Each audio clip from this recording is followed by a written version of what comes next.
नमस्कार, मैं हूं मनीष शर्मा और आप देख रहे हैं एनडीटीवी राजस्थान। तो शुरू करेंगे चुनावी चर्चा। उससे पहले आपको बताएं कि राजस्थान चुनाव में कांग्रेस की बड़ी बड़ी गारंटियों और वादों के बावजूद बीजेपी की फतह के पीछे जो एक सबसे बड़ी वजह मानी जा रही है वो है ध्रुवीकरण, यानी पोलराइजेशन। पूरे चुनाव में बीजेपी आलाकमान से लेकर स्थानीय नेताओं ने एक सुर में कांग्रेस को हर रैली, रोड शो और सभाओं में मुस्लिम तुष्टीकरण के मुद्दे पर जमकर घेरा। राजस्थान, मध्य प्रदेश और छत्तीसगढ़ को बीजेपी ने जिस भगवा रंग में रंगा है नतीजों में, उसकी बड़ी वजह मोदी का वो संतुष्टिकरण का मॉडल है, जिसमें ना सिर्फ वो गरीब कल्याण की बात करते हैं बल्कि साथ में हिंदुत्व रक्षा की गारंटी देकर मतदाताओं को अपने पक्ष में कंसोलिडेट करने में कामयाब रहते हैं।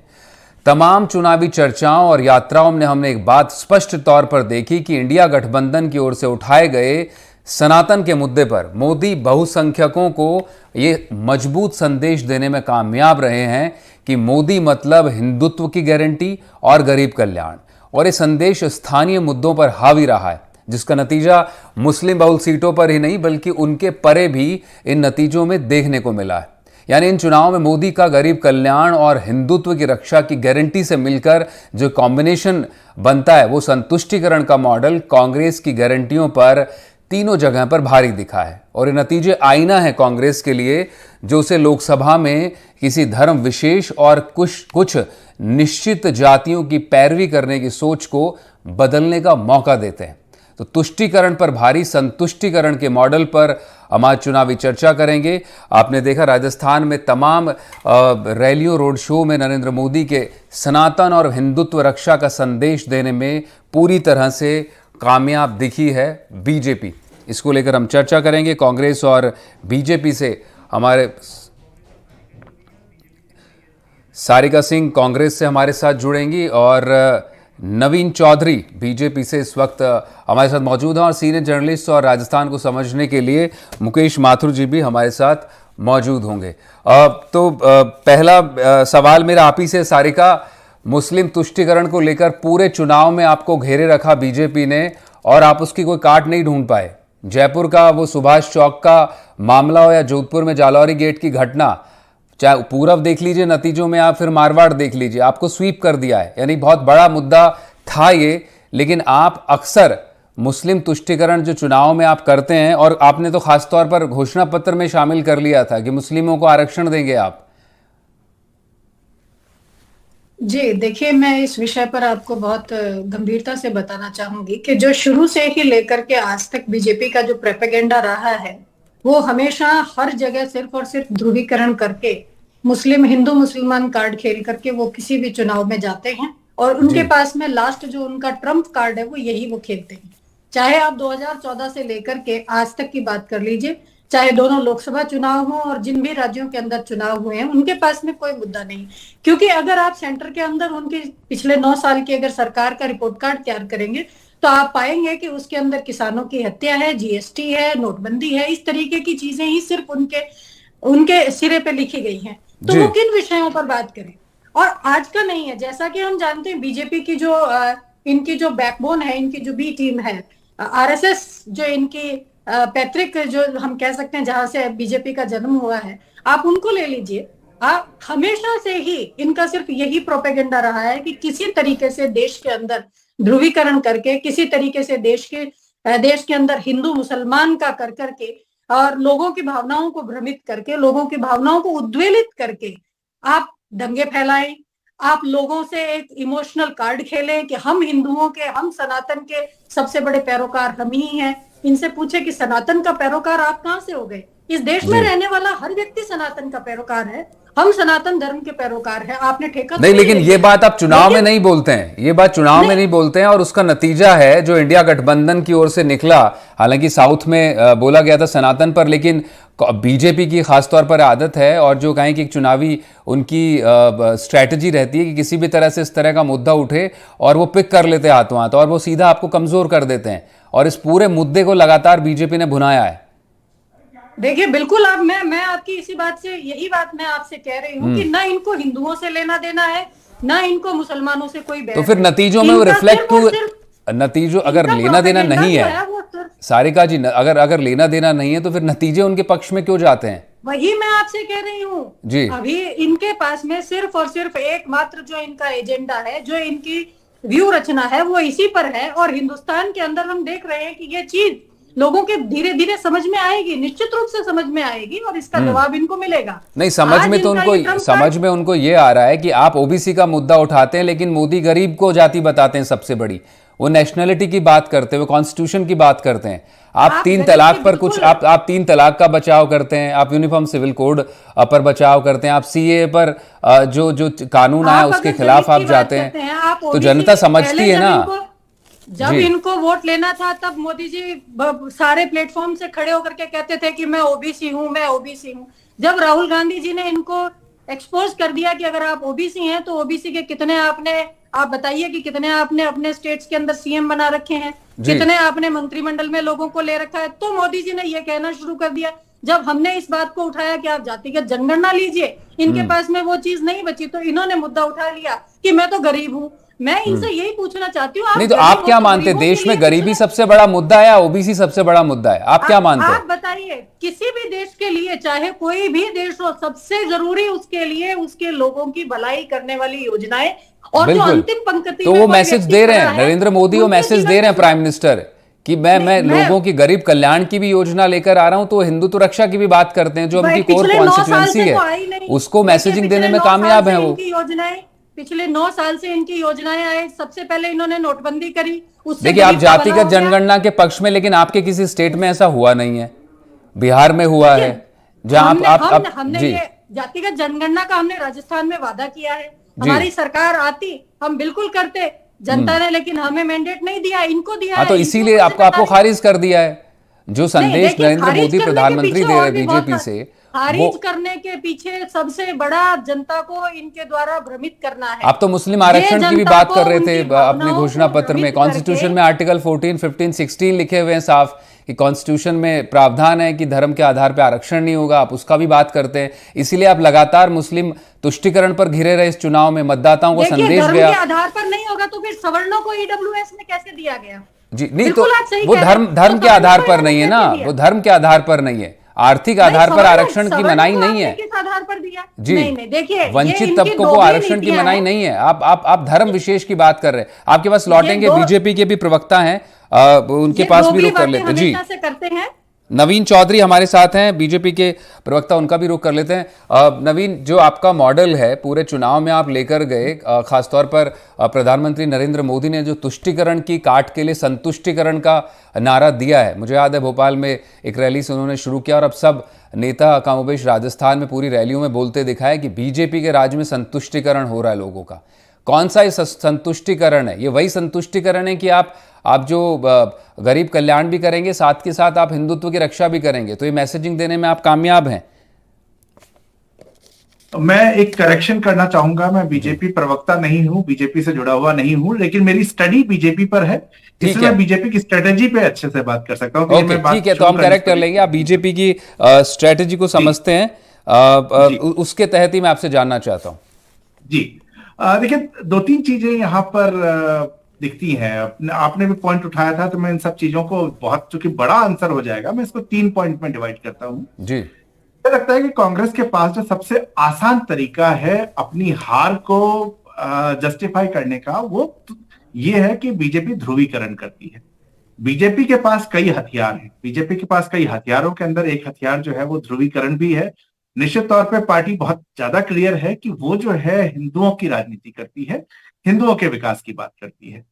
कांग्रेस के केस में क्या होता है, या कांग्रेस और अन्य कई पार्टियां जो फिलहाल इंडिया गठबंधन में भी हैं, बात सेकुलर की होती है, और जब सेकुलर की बात होती है तो कहीं ना कहीं आपको ऐसे कई उदाहरण दिखने शुरू हो जाते हैं जहां धर्म विशेष के लिए जो है पार्टीज का एक्शन बहुत फास्ट होता है। जयपुर के अंदर चुनाव से कुछ समय पहले ही एक रोड रेज की घटना थी। उससे पहले राजस्थान में कई धार्मिक घटनाएं हुई जिसके ऊपर बीजेपी ने अपनी आवाज उठाई, जो उनका स्टैंड है वो उन्होंने किया।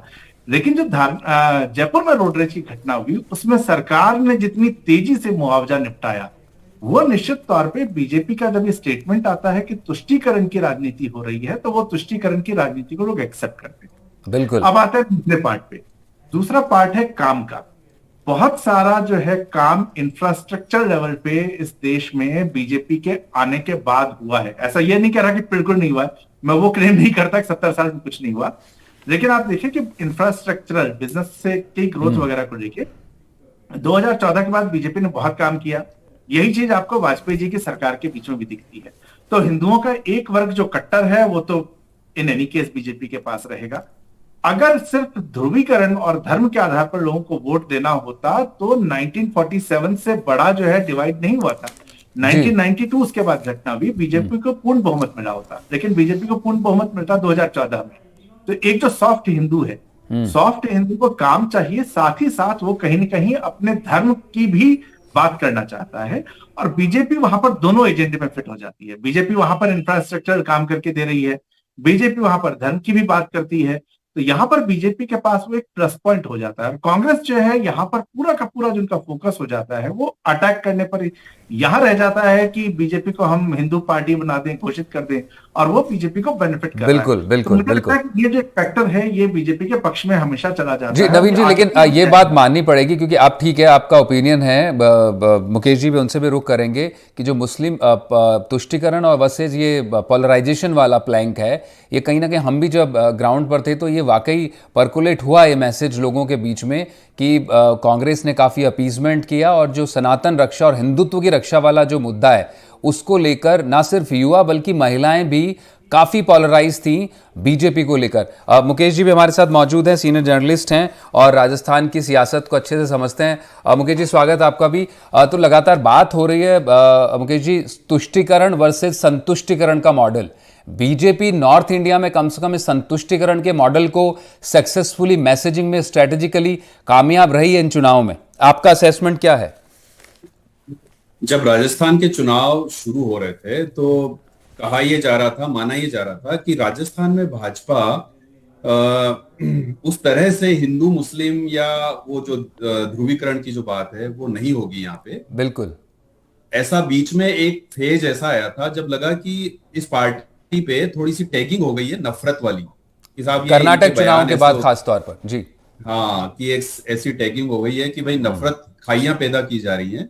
तो एक बार बीच में ऐसा इनके कैंप से ऐसा आया था कि भाई राजस्थान में कम से कम, और राजस्थान के लिए कहा भी जाता है कि यहाँ पे कम्युनिटीज चलती है, कम्युनलिज्म कम चलता है, तो ये था कि राजस्थान में ऐसा नहीं होगा। और मुझे लगता है कि आधे प्रचार तक जो कैंपेनिंग जो हुई बीजेपी की, कांग्रेस की, आधी कैंपेनिंग तक ये नहीं हुआ, इस लेवल पे ध्रुवीकरण का काम नहीं हुआ। ठीक है, तिजारा में बालकनाथ बोलते रहे कि ये कराची जैसा बना दिया है, तालिबान यहां आ गए हैं वगैरह, पर ओवरऑल स्वर इस तरह के नहीं थे कि पूरी तरह ध्रुवीकरण पे जाना है। लेकिन आखिर के 4 दिनों में, जैसे नवीन जी कह रहे थे, आप कह रहे थे कि रोड शो हुए और उन सारे रोड शो में, सभाओं में बात की गई अलग अलग इस तरह की, कन्हैया का मुद्दा उठाया गया, तो भाजपा को अल्टीमेटली उस पर आना पड़ा। तो जैसा नवीन जी ने कहा कि भाजपा एक मिक्स, एक ब्लेंड लाता है कि वो विकास की भी बात करता है और साथ में फिर अपना जो कोर जो उसका है, या जो जिसको कह सकते हैं पक्की गारंटी है वोट आने की, ध्रुवीकरण करना, पोलराइजेशन करना, उन दोनों का एक मिक्स, एक अच्छा सा एक वो फ्यूजन लाते हैं और उससे काम बन जाता है। कांग्रेस के लिए प्रॉब्लम यह है कि पिछले कुछ समय से वो तुष्टीकरण से बचे हुए हैं। मुझे तो ये लगता है कि वो अपनी इस छवि से बचने की काफी कोशिश कर रहे हैं, और उनके कितने प्रत्याशी आपको ऐसे दिखेंगे जो मंदिरों में जा रहे हैं, भगवा पहन रहे हैं, तिलक लगवा रहे हैं, जैसे कि वो कह रहे हैं कि साहब हम हैं, हिंदुत्व की बात हम करते हैं जी। खाचरियावास को आप जयपुर में देखिए वगैरह। इवन अशोक गहलोत जी ने इस वाले बजट में हिंदुओं के जितने धर्म स्थल हैं वहां पर दियाबाती से लेकर कॉरिडोर बनाना, वहां पे रामायण पाठ करवाना, इस सब के लिए दुनिया भर का पैसा दिया। इवन उनकी तरफ से प्रेस नोट जारी हुए कि भाई हिंदुत्व की बात वो करती है बीजेपी, पर सबसे ज्यादा ध्यान हम रखते हैं वगैरह। लेकिन कितना भी कर लें, आप पे जो 70 साल का एक बैगेज आप लेके चल रहे हैं, जो आपने जीवन भर तुष्टीकरण किया और जिसकी प्रतिक्रिया में ये ध्रुवीकरण का मामला तेजी से उठा, मतलब हिंदू आज अगर कट्टरता हिंदुओं में आई है थोड़ी बहुत जितनी भी, वो एक प्रतिक्रिया है जो 70 साल में जो हुआ है उसकी। तो अगर कांग्रेस उससे पीछा भी छुड़ाना चाहे तो कभी नहीं छुड़ा सकती, और वो उनके साथ रहेगा। जैसे कन्हैया का मामला लीजिए, कन्हैया का मामला ऐसा था जिसमें कोई गला काट के चला गया, एक सिरफिरा, एक बदमाश, एक आतंकी, और उसके बाद उसकी पूरी जांच जो है वो केंद्रीय एजेंसियों के पास है। लेकिन पूरे चुनाव में भाजपा ने उसको मुद्दा बनाया और मुझे लगता है उसका फायदा भी भाजपा को ही मिला। बिल्कुल, जबकि ये कांग्रेस की सरकार ने तो शाम को वो जो आरोपी थे उनको गिरफ्तार कर लिया था। तो अब कांग्रेस चाहे ना चाहे ये ठप्पा उन पे लगा ही रहेगा, इसका अपयश उनको हमेशा मिलता ही रहेगा और वोटों में नुकसान उसको होता ही रहेगा। नहीं, और मुकेश जी, ये इस तरह की घटनाएं भी इजाफा करती हैं, उस इमेज को पोटेंट करती है कांग्रेस के खिलाफ, चाहे वो जयपुर में 50 लाख मुआवजे की बात हो, फिर चाहे जालौरी गेट की घटना हो, जो एक कहीं ना कहीं नैरेटिव बनते रहा है कांग्रेस, उसको बीजेपी कंसोलिडेटेड करती रहती है मतदाताओं के बीच उस मैसेजिंग को कि देख लीजिए आप जो है, और फिर उसके बाद सिलसिला शुरू हो गया राजस्थान में, हर कोई 50 लाख रुपए मांगने लग गया हर एक घटना पर। बिल्कुल बिल्कुल बीजेपी करेगी ही, और बीजेपी को अवसर चाहिए। और जैसा मैंने कहा कि कांग्रेस इससे पीछा नहीं छुड़ा पाएगी कुछ भी हो जाए। अब कांग्रेस का तर्क था कि जो नवीन जी ने कहा वो रोड रेज में एक व्यक्ति मारा गया और उसको 50 लाख उन्होंने तत्काल दे दिए। कांग्रेस उसको ऐसे जस्टिफाई करती है कि अगर हम तत्काल ये कार्रवाई नहीं करते तो हमारे यहाँ जयपुर में वॉल सिटी में दंगा हो जाता। जी जी, आप कुछ भी कह लें लेकिन लोग आपको उसी नजर से देखेंगे, आप करते रहें।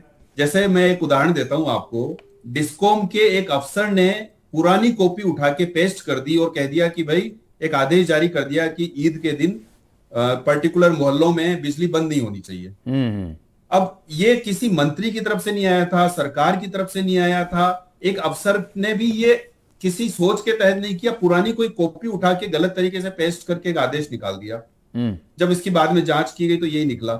लेकिन अब अल्टीमेटली क्या हुआ, ऐसा लगा कि अच्छा ईद पर तो आप बिजली चालू रखने की बात करेंगे और बाकी त्योहार आप इग्नोर करेंगे। बिल्कुल। तो इस तरह से आप चाहे ना चाहे, एक कहावत होती है कि परसेप्शन कभी छूटता नहीं है, परसेप्शन आसानी से हटाया नहीं जा सकता और परसेप्शन पूरी तरह से झूठ भी नहीं हो सकता। बिल्कुल, और ये कहीं ना कहीं ये छवि ना तो आप कभी हटा पाए और ना वो झूठ है। और ये इलेक्शन में ये मैसेज काफी एक तरह से कहें कि ये पर्कुलेट हुआ बीजेपी की तरफ से कि देख लीजिए कांग्रेस किस किस तरह से मुस्लिम अपीजमेंट करती है, और आपको अगर अपनी रक्षा करनी है तो सिर्फ एक नाम है मोदी, और वही हिंदुत्व की रक्षा की गारंटी है, जो सबसे बड़ी गारंटी। इसको बीजेपी सक्सेसफुली डिलीवर करने में कामयाब भी रही, और वो सब किसी भी जो तमाम चुनावी मुद्दे थे उनसे परे जाकर वो हर मतदाता के जहन में घुस गया।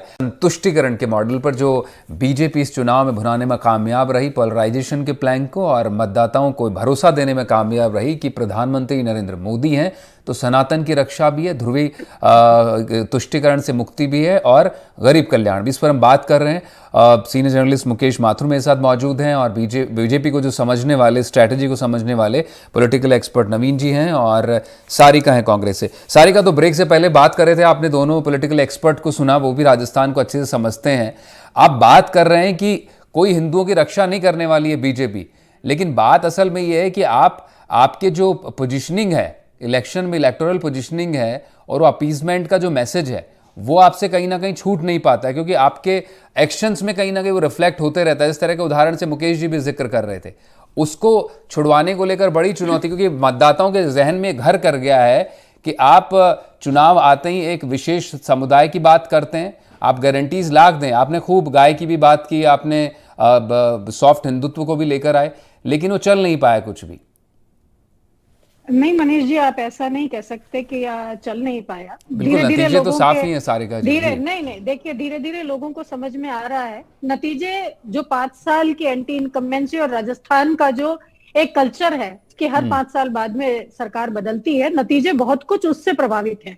अगर आप पिछली बार देखें तो हम 21 पे थे, इस बार हम 69 के पे पहुंच चुके हैं। तो ये कहे धीरे धीरे लोगों को समझ में आ रहा है। इनको कोई बहुत सारी 200 सीटों पे ये लड़े थे, ये 115 पे जीत पाए हैं। 200 की 200 सीटें कोई जनता ने इनको नहीं दी है कि ये सिर्फ इन्हीं की ये बड़ा फेस सेविंग है सारिका जी, समझिए ये बिल्कुल वही लोकसभा चुनाव में आप वो नैतिक जीत की बात करते रहते हैं, और अब बचाव कर रहे हैं कि 200 में से 115 मिली। भाई मेजोरिटी मार्क्स 100 है आपको, तो आपको पिछले 1998 के बाद आपको खुद को क्लियर कट मेजोरिटी मार्क नहीं आया राजस्थान में। से यही कहना चाहती हूँ कि धीरे धीरे लोगों के समझ में आ रही है, क्योंकि इस देश के अंदर हिंदू और मुसलमान से बड़ा मुद्दा लोगों के रोजगार का है, लोगों के जीवन यापन का है। इन्होंने घोषणा की थी 2014 में, इन्होंने ये वायदा करके ये सरकार में आए थे कि हम 2022 तक सबको घर दे देंगे, हम 3 करोड़ रोजगार देंगे, हम 35 रुपए डीजल कर देंगे, हम किसानों की आय दुगनी कर देंगे। हम 15 लाख रुपए दे देंगे, हम 100 दिन के अंदर काला धन ले आएंगे। धीरे धीरे लोगों को समझ में आ रहा है, और अभी लोकसभा जो चुनाव होंगे उसमें भी आप नतीजे देखेंगे। आज राजस्थान में भी आपने देखा है, और जो वोट प्रतिशत रहा है, मैं आपसे ये कहना चाहूंगा, अगर हिंदुस्तान में जो 5 राज्यों में चुनाव हुए हैं, अगर उन दोनों में वोट प्रतिशत देखें तो 9 लाख आप उससे लोगों खुश ने हैं? आप वोट कांग्रेस के प्रतिशत, ऊपर- आपको मैं याद नहीं, दिला दूं, पिछली बार देखिए, बीजेपी सरकार में नहीं आ पाई थी मध्य प्रदेश में, वोट प्रतिशत आपसे ज्यादा था। खुश एंड होने रिजल्ट की क्या है? लोकतंत्र, पार्टिसिपेटरी डेमोक्रेसी में वही मायने रखता है सारिका जी। आप बड़ा, आप खुश इंडिफेंड, होने की नहीं है, वो लेकिन एक कहावत गलत है धारणा को, कि एक डिफेंडिंग गलत द narrative इंडिफेंसिबल बना आप वो कर रही हैं। नवीन कुछ मनीष कहना जी, चाह रहे हैं, नवीन एक का रुख कर गलत- लेते हैं जी। एक नवीन, गलत नैरेटिव बना करके देश में लड़ा करके आप कुछ समय तक सत्ता में रहना चाहें, जिसके दूरगामी परिणाम क्या आपको होंगे, किसने रोका? हिंदुस्तान चुनाव की आप भी जनता लड़ को रहे ये थे, भी आपने तो सोचना पीआर चाहिए। कंपनी बकायदा हायर की हुई थी उस पूरी चुनाव को लड़ने के लिए।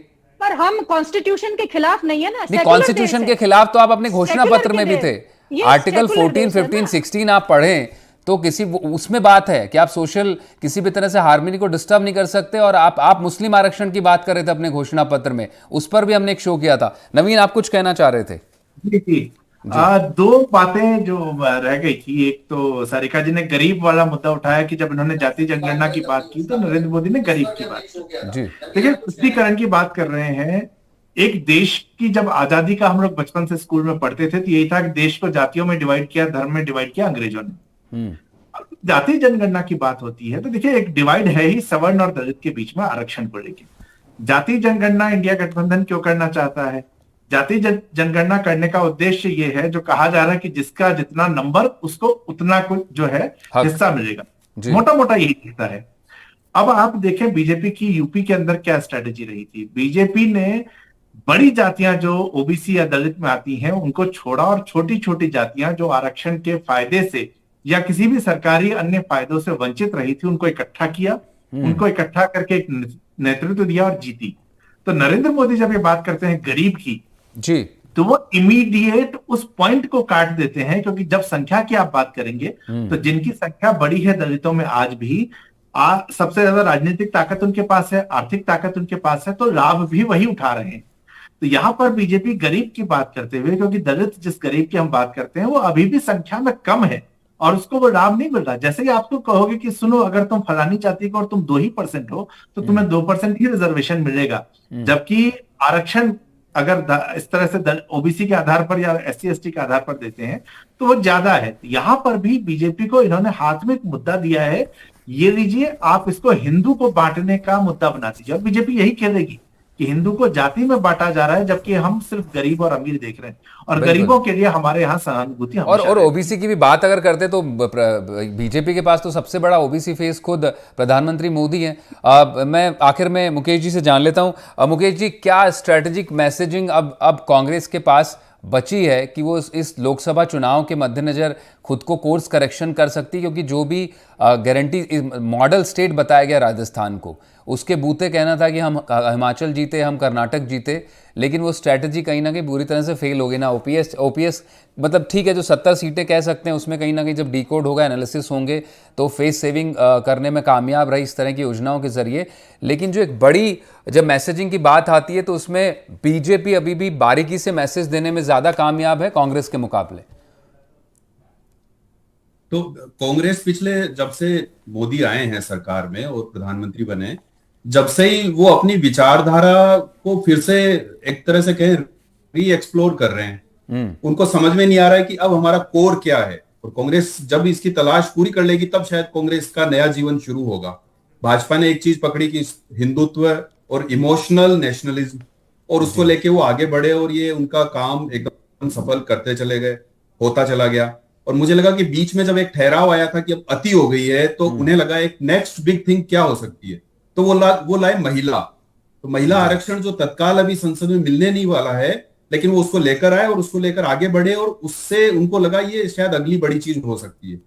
कांग्रेस शायद ऐसी थिंकिंग करती नहीं, ऐसा आत्मावलोकन करती नहीं कि हम अभी उस क्या बोले उसको, नो मैंस लैंड पे खड़े हैं जहां हमें पता ही नहीं है कि हम आगे क्या चीज लेके जाएं।